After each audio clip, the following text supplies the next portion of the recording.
But I'm going live today because I heard the Ombudsman will do an independent investigation. That is good news. But I also heard that he issued a suspension against General Mao. Assuming for the sake of argument that it is a valid suspension and the reason is preventive suspension para hindi magulo yung investigation, number one, there is a duty to inform us so that we can replace, so that we can make sure na safe ang Senado. Remember, the impeachment is going to start on Monday. So how can we secure and make sure matuloy at hindi na naman kami guluhin tapos kami na naman ang pagbibintangan? Number two, bakit po, and I like to honor and express, diba, that in my dealings with the Ombudsman, Boying Remulla, it has always been with respect. We many times disagree, but he, to me, had an open mind. We disagree in legal, but he listened. If he disagree, he disregards. If he agrees, so let me just appeal to the Ombudsman, suspend also the NBI director because he is more a suspect than General Mao dito. Signed the letter yesterday, sent it to the House of Representatives, na-receive na po nila at nakalagay sa sulat na ayon po sa rules ng Senado kasama sa order of business sa Monday, and kung walang mag-question ng rules at sa aming caucus nag-agree walang mag-question ng rules, ng impeachment rules sa hanay po ng majority o sa amin pong 13, therefore we can already convene as an impeachment court on Monday. So lahat po ng kinakalat nila na ito po'y lahat na nagaganap para protektahan lang po ang isang tao ay hindi katotohanan. Hindi po kami magko-convict dahil lang po sa politika, hindi rin po kami mag-aakwit dahil sa politika. Impartial impeachment trial ang nasa konstitusyon, yun po ang balak naming gawin. So truth number one, NBI ang lumusob at pumasok sa Senado at nakipaghabulan sa isang senador kahit pwedeng hintayin na lang sa session hall or sa office of the President. Fact number two, ginugulo nila kasi nasira yung kanilang narrative. So fact number two, pwede nang mag-umpisa sa Monday ang impeachment trial. Ako nga'y medyo nababahala kasi baka gamitin yung issue na to para maraming magsalita sa Monday tapos sa amin ibabalandra kung bakit may delay sa impeachment. Fact number 3, kinausap, inimbita ko sa opisina ko, sabi ko pwede pa siya magsama pero pinili niyang mag-isang pumunta sa office. We had a number of senators there and sinabi po ni NBI Director, he will follow the Senate and he will not arrest sa loob ng Senado. We told him to submit the warrant para makita namin. Sabi niya nung Lunes, Tuesday niya isasubmit kasama ang sulat. Pinayagan namin iuwi niya yung 10 operatiba niya, agents niya, with the condition na ibibigay niya yung spot report. Hanggang kahapon po, hindi binibigay. Ang alam ko hanggang today, hindi binibigay. Pangatlo po, sabi niya, hindi siya kikilos, hindi niya pakikilusin ng NBI nang walang coordination sa amin. Wednesday morning pa lang po, may reports na po kami na naglalabas-pasok po ang mga NBI agents. Naka-alert na po kami ng Wednesday. Pagdating po ng hapon ng Wednesday, paulit-ulit sinasabi po sa akin na meron pong NBI agents na naka-full tactical gear. Ibig sabihin po, naka-uniforme, may vest, may mahabang armas na nasa GSIS. Nagbigay ng contact person si NBI Director Matibag. Tinawagan namin yon at sinabi niya, pinapaabot ni Director, walang NBI sa Senate, walang NBI sa GSIS.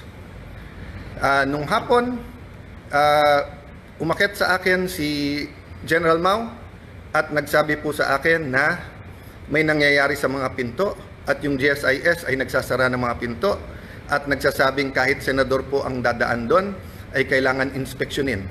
Sabi ko kay General Mao, pakianyaya sa head ng GSIS, administrator yung nagamit niya noon, I think he meant GM, Sabi ko, I'm willing to talk to him very calmly. Please call him. The next thing I knew, meron na daw mga armado doon. I asked them to call NBI ulit. Sinabi na naman nila na wala. Samantalang kitang-kita na ng mga nakasuot ng NBI. The next thing we knew, may mga putukan na at akala po namin yan ay mga fireworks. Nagpuputukan na pala po sa baba. Still, they were denying that NBI yon. Kahit na yung mismong winarningan nila ay nagsabing NBI sila. So please look at the context. Alam natin under siege nung Monday or nasa loob ng Senado ang mga NBI. Alam po natin na nakipaghabulan sila. Gina-justify pa dahil ito daw po ang paraan na mag-arrest. Pagkatapos pinangako sa amin na wala daw pong NBI sa paligiran. Nandun na po ang Marines, nandun po PNP, libo po ang PNP sa labas, naging very transparent kami. Nakiusap kami na walang baril sa loob ng Senado. Tignan nyo po lahat ng video. So nung nangyari na po yun at hindi na po namin alam kung sino kakausapin dahil nagkaipitan na sa loob ng kwarto ang bawat isa, ginamit natin Facebook. Ang sumagot po ay si Secretary ng Interior na si John Vic Remulla. Dumating siya, sabi niya, please allow the police inside. Nag-usap kami, sinabi niya, secure kagad, I'll be there in 10 minutes, secure the CCTV. Agad kong sinabi, kay as soon as nakaakit na po, si Sergeant at Arms Mao, sabi ko, secure the CCTV room, huwag niyong gagalawin. Pagdating ng mga police, make sure you have 2 copies, isa sa kanila, isa sa amin, para hindi po matamper. Yun din po pinag-uusapan ng ibang senador sa loob ng room. So nung sinabi po ni Jinggoy na itago, ang ibig niya sabihin, make sure walang makakuha kung hindi po yung police. At sinagot siya nun, kung tinuloy yung video na yon, may sumagot na nakasecure na po. As soon as Secretary Remulla came, the first thing he did was kamustahin kung okay kami, kung secured yung mga senador. Then tinanong yung CCTV and then nagpaalam kung pwede i-sweep floor by floor at pumasok yung iba pang pulis. Technically, I could have said it was under Senate jurisdiction. But he gave me his word and he followed his word that this will be a investigation that is independent. So dalawa po, joint investigation to. Lahat po ng CCTV agad binigay. Pangalawa po, lahat ng crime scene hindi po namin tinago. In fact, sa GSIS hindi kami makapasok, pulis lang. Kaya bago umuwi si Secretary Remulla at si Chief PNP Nartates, hiningi ko na makapasok din po. Kasi nung una, inilalabas ang narrative ng iba na wala daw putok from the other side. Nung una, isa pa lang ang nakitang putok o bala na tumagos galing sa kabilang side. Pero nung pinayagan kami sa loob, at nung pagkatapos po na inusisa ng mabuti ng PNP, nakita po na may at least 5. So what am I saying here? This is the results of the independent investigation so far. The President, and I thank him for calling, checking how we are, and assuring us that he told everyone to stand down, the military, the PNP, and the NBI. But I told him, sir, the NBI has been lying to us. Sabi niya, hindi, susunod sa kanya yung NBI. Sabi ko, sir, with all due respect, nandito naman si Sec John Vic, siya na mag-report sa'yo. So, dun sa mga nagsasabing this is stage or whatever, di ba, we allowed every single transparency measure, we allowed the investigation. In fact, pag-akyat namin ng 5th floor, kahit wala sa usapan, sabi po ni Secretary Remulla, ibaba ang mga armas ng USAA. I saw his wisdom para nga hindi magka-inkwentuhan, para hindi magkaroon ng miscommunication or hindi questionin ang intention ng bawat isa. Pinababa ko sa mga USAA yung mga armas. Sa 5th floor yon. We went to the 1st floor, nakita nyo naman yung press con. After the press con po, may nahuli na sinasabi niyang confidential assistant, confidential agent po siya. Confirm po yan at kinasuhan na po yan. At sinabi din po niya kung sino nag-utos sa kanya na taga-NBI. It is about this time na nagsimula pa lang mag-iba ng narrative ang NBI. Biglang umamin na nandun at biglang may sulat daw na ang GSIS ay nag-request ng security.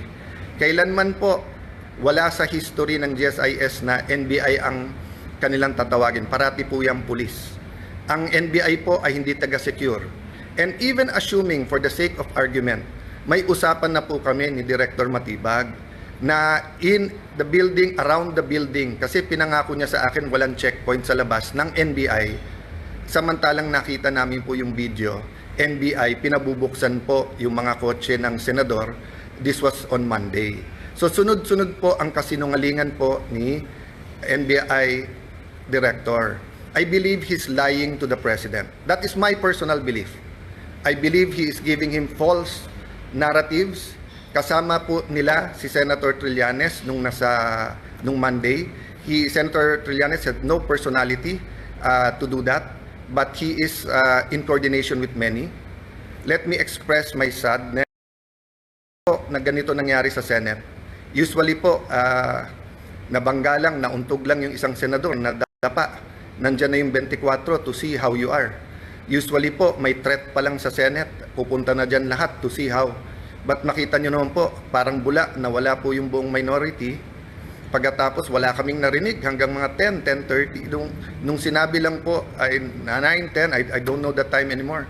Nung sinabi lang ni Senator Camille that we're okay, dun lang nagparamdam yung iba. And then ngayon, sunod-sunod, galing sa minority. Pinagbibintangan pa ang majority at ang Senado. Pinaligiran tayo ng NBI, naka-full tactical gear. When we defended ourselves sa Senado, sasabihin nyo pa nakakalungkot at magulo ang Senado. Nakakalungkot po because never nangyari to sa institusyon ng Senado. Even po yung mga kapatid natin sa kaliwa, sa progressive group, nandyan po ako nung Batasan 5. Hindi natin pinayagan na arestuhin kayo dyan sa loob.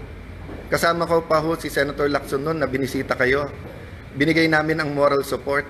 So alam nyo po anong ibig sabihin po ng courtesy ng wag mag-aaresto sa Batasang Pambansa or dito po sa Senado. Having said that po, there are different issues na sinagot ko na sa inyo. But I'm going live today because I heard the Ombudsman will do an independent investigation. That is good news. But I also heard that he issued a suspension against General Mao.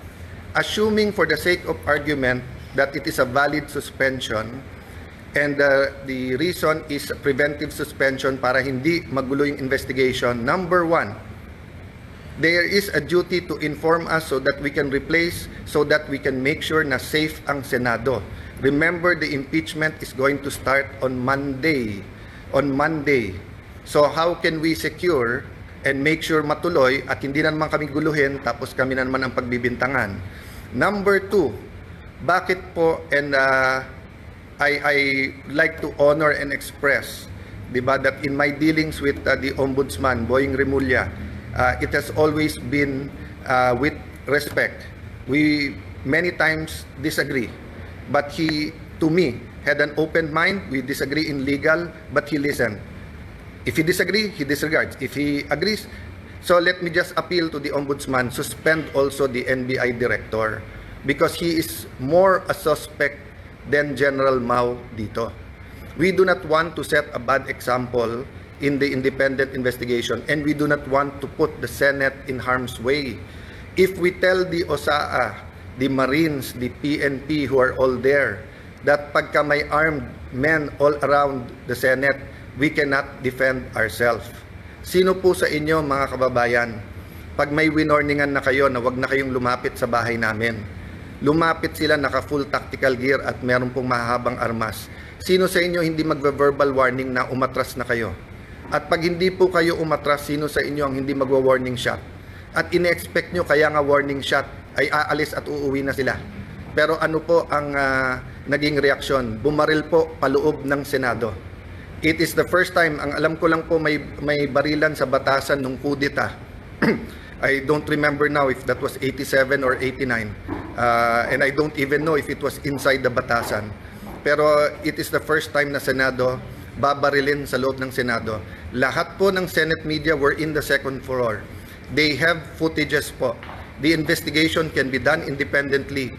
I have held off from the Senate investigating ourselves, di ba? We can also investigate, but I don't want this to be political. I want it to be calm. I want to respect yung sinabi ng presidente And I assume, good faith, I assume he was telling me that based on the information he had at that point. I take offense that the Executive Secretary posted in his Facebook na staged without waiting for the investigation. Hindi ako nakatanggap ng tawag sa kanya na kamusta na mga senador, kamusta kayo?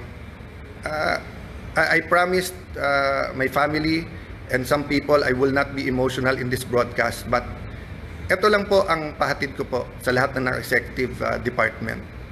Kung anak nyo po kaya yung nandun, kung asawa nyo po kaya yung nandun, yung mga anak ni Joel Villanueva, haven't they suffered enough kahit na sunod-sunod ang false narratives nyo sa kanila?